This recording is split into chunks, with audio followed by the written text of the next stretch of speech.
है गाइस, किसी ने कहा है कि सफलता असफलता, सक्सेस एंड फेलियर, ये सब कुछ आपकी सोच पर निर्भर करती है, सब कुछ हमारी सोच पर निर्भर करती है। और विवेकानंद जी ने, एपीजे अब्दुल कलाम ने, इस दुनिया में जितने भी महान फिलोसोफर, उन सबका यही कहना है कि the wisdom and the success lies in the mind of human being. आज इस वीडियो के माध्यम से मैं आपको बताना चाहता हूँ कि हाउ द माइंड वर्क्स, और mind, the brain has, a human being has two type of mind, one is conscious and another is subconscious.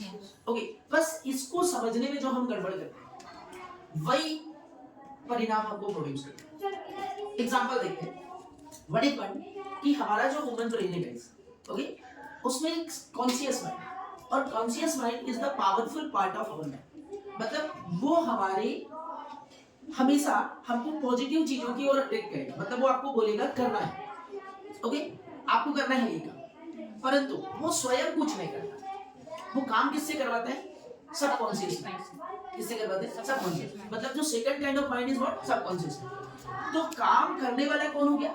Subconscious mind. और सोचने वाला कौन हो गया? सुबह उठे, आपके दिमाग में है स्कूल जाना है, कॉन्शियस माइंड, ओके, पर आपने बारिश देखी, जैसे ही आपने बारिश होते हुए देखी, तो अब आपको अम्ब्रेला नहीं मिलेगा, आपको रेनकोट नहीं मिलेगा, आपको ये नहीं मिलेगा। उस सबकॉन्शियस माइंड ने आपको आज का सुख दिया, ओके।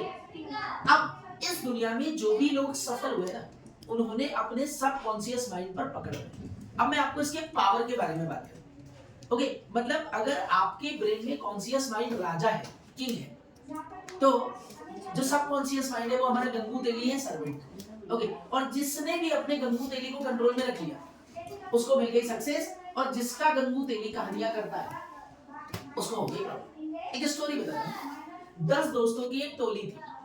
कितने दोस्तों की? 10 दोस्तों। उन्होंने एक प्लान बनाया कि राजा साहब का, यहाँ जो राजा है उनका हमको घोड़ा छीनना है। क्या छीनना है? घोड़ा छीनना। अब 10 लोगों ने सोचा, उसमें से एक ने बोल दिया कि यार राजा से घोड़ा छीनना तो बहुत कठिन है, राजा के पास तो इतनी बड़ी सेना है और हम तो 10 लोग हैं, कैसे संभव होगा कि हम उससे घोड़ा छीन सकें?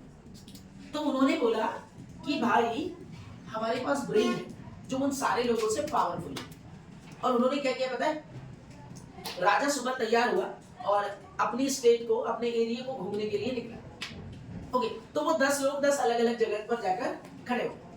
राजा निकला, एक बंदा उस चौराहे पर मिला, किसी चौराहे पर, तो राजा साहब से बोला, नमस्कार राजा साहब, बड़े मस्त लग रहे हो, वाह। बोले आज तो तुम्हारा जो मंत्री तुम्हारे साथ है वो भी बड़ा अच्छा लग रहा है, पर साहब तुम इस गधे पर क्यों बैठे? तुम इस गधे पर क्यों बैठे हो? आप तो राजा हो, आपको गधे पर नहीं बैठना चाहिए। तो मिनिस्टर बोलता है कि अबे पागल हो गया क्या, ये तुझे गधा दिख रहा है, ये तो घोड़ा है राजा साहब, ओके। बोले तुम पागल हो। वो राजा साहब को बोलते हैं कि राजा साहब इनकी बात बात में मत लगो, आप तो आगे पहुंचते, थोड़ा एक कॉलोनी का निरीक्षण करते, वहां पर एक बंदा खड़ा मिलता है, वो बोलता है, वाह राजा साहब वाह, आज तो आप हमारी अपनी प्रजा के बड़ा ख्याल रख रहे हो और आप सबसे मिलने आए हो, परंतु राजा साहब ये गधे पर बैठ के आना आपको शोभा नहीं देती। अब राजा उसको डांट देता है कि बोले ये तेरे को गधा दिख रहा है, जबकि ये घोड़ा है, जबकि ये क्या है? घोड़ा है। अगली जगह फिर जाता है, फिर वो बोलता है कि राजा साहब आप तो बड़े अच्छे लग रहे हो, पर आपको गधे पर बैठ के आना शोभा नहीं देती। 3 बार 4 बार 5 लोगों से मिलता है, सभी लोग ऐसे ही। जब 6वें व्यक्ति पर वो पहुंचता है और 6वां व्यक्ति भी बोलता है कि साहब ये घोड़ा नहीं गधा है, तो अब राजा का होने लगता है दिमाग खराब, और राजा उसके मिनिस्टर पर गुस्सा करने लगता है कि यार मैं राजा हूँ, मैं नहीं पहचान पाया कि ये घोड़ा नहीं मतलब ये गधा नहीं घोड़ा है, अगर मैं इसको ऐसे मैंने मिसअंडरस्टैंड किया तो तुझे तो मुझे समझाना चाहिए। 7वें व्यक्ति तक पहुंचते, फिर उसको बोलते कि यार ये गधा है। अरे भैया अब तो राजा साहब फाइनली मानने लगते हैं कि मैं घोड़े पर नहीं, किस पर बैठा हूँ? गधे पर बैठा, ओके। और जब फाइनली 10वां व्यक्ति उनको बोल देता है कि साहब ये घोड़ा नहीं ये गधा है, तो राजा साहब उससे उतरते हैं और पैदल पैदल जाने लगते, ओके। क्यों? अब ऐसा क्यों हुआ? क्योंकि उनके माइंड में बाकी सारे लोगों ने क्या सेट कर दिया? ये घोड़ा नहीं, बस ऐसे ही हमारा माइंड का, ओके, कि हमको कोई भी चीज कठिन लगती है, हम उसको पढ़े बिना, हम उस पर सोचे बिना, हम उसको क्या मान लेते हैं? टफ है, टफ है, टफ है। कुछ लोग इंग्लिश को टफ मान लेते हैं, काम करेंगे तो काम नहीं करेंगे तो वो क्या लगेगी? टफ लगेगी। और यही वाली कंसिस्टेंसी अगर हम अपने ब्रेन को दें, तो अब अगर हमें कुछ अचीव करना है इस लाइफ में या सक्सेस पानी है, तो हम क्या करें? अपने ब्रेन को, वो जो सबकॉन्शियस माइंड जो तुम्हारा गंगू तेली है ना, उसको पॉजिटिव कमांड देना शुरू कि अरे ये तो मेरे से बन रहा है, ये तो बड़ा आसान है। और और जब आप अपने ब्रेन में इस चीज को चलाते हैं तो वो चीजें धीरे धीरे आपको कैसे लगने लगती है, आसान। क्यों? अगर ऐसा नहीं होता तो वो राजा इतना समझदार अपना घोड़ा छोड़ता है।